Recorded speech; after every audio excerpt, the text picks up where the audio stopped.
பொய்கை ஆழ்வார், பூதத்தாழ்வார், பேயாழ்வார் ஆகிய மூவரும் முதலாழ்வார்கள்.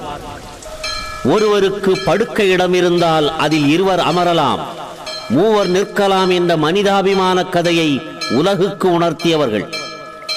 நான்காவது ஆளாக அவர்கள் அங்கு இறைவனை கண்டார்கள். வைணவத்தின் தொடக்க கதை இதுதான்.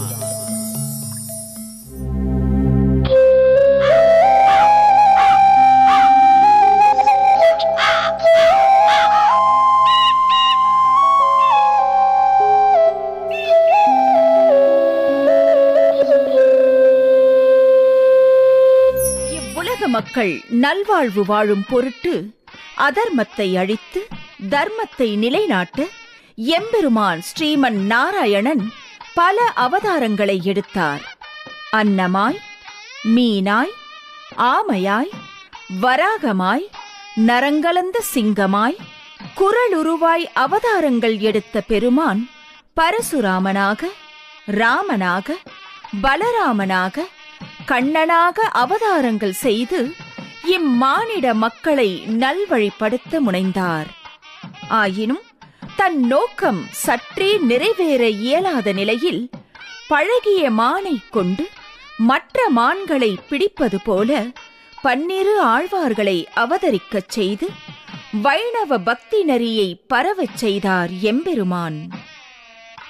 தர்மமிகு தமிழகத்திலே தொண்டை நாடு எனப்படும் பகுதியில் காஞ்சி திருவெக்கா திருத்தலத்தில் பொய்கை ஆழ்வாரும், திருக்கடல் மல்லை என்னும் மாமல்லபுரத்தில் பூதத்தாழ்வாரும், மாடமாமயிலை திருவல்லிக்கேணியில் பேயாழ்வாரும் முதலாழ்வார்கள் என்னும் திருப்பெயர் தாங்கி அவதாரம் செய்தனர். இவர்களின் சமகாலத்தில் திருமழிசை என்னும் திருத்தலத்தில் பக்திசாரன் என்னும் பெயர் பெற்ற திருமழிசை ஆழ்வார் அவதாரம் செய்தார். அடுத்ததாக ஆழ்வார்களின் தலைவர் என போற்றப்படும் நம்மாழ்வார் பாண்டிய நாட்டு ஆழ்வார் திருநகரியில் அவதாரம் செய்தார். இந்த ஆழ்வார் திருநகரிக்கு அருகில் உள்ள திருக்கோளூர் என்னும் திருத்தலத்தில் நம்மாழ்வார் ஒருவரையே குருவாக ஏற்ற மதுர கவியாழ்வார் அவதாரம் செய்தார்.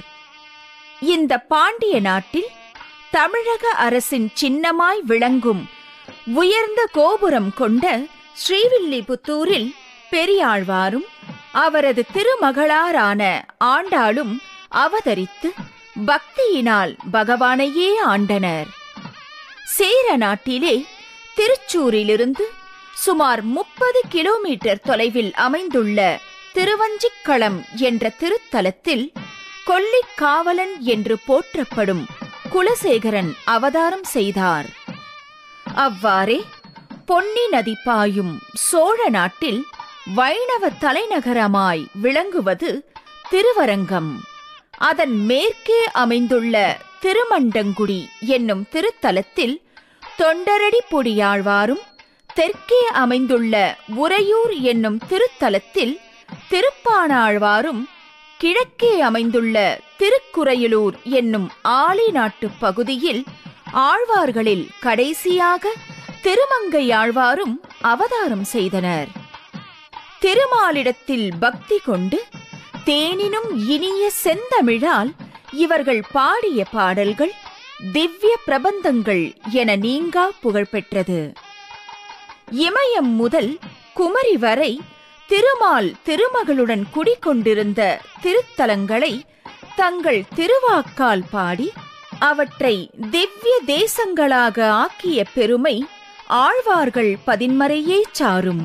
சோழ நாட்டில் 40, பாண்டிய நாட்டில் 18, மலைநாடு எனப்படும் கேரளத்தில் 13, நடுநாட்டில் 2, தொண்டை நாட்டில் 22, இமயம் முதல் திருவேங்கடம் வரையிலான வடநாட்டில் 12 திருநாடு என்னும் பரமபதமும் சேர்த்து 108 திவ்ய தேசங்கள் என அழைக்கப்படுகின்றன. ஆழ்வார்கள் மங்களாசாசனம் செய்த திவ்ய தேசங்களில் அவர்கள் பாடிய பாடல்களின் தொகுப்பு 4000 திவ்ய பிரபந்தம் என்று போற்றப்படுகின்றது. எம்பெருமானின் அம்சங்களாகவே ஆழ்வார்கள் அவதரித்தார்கள்.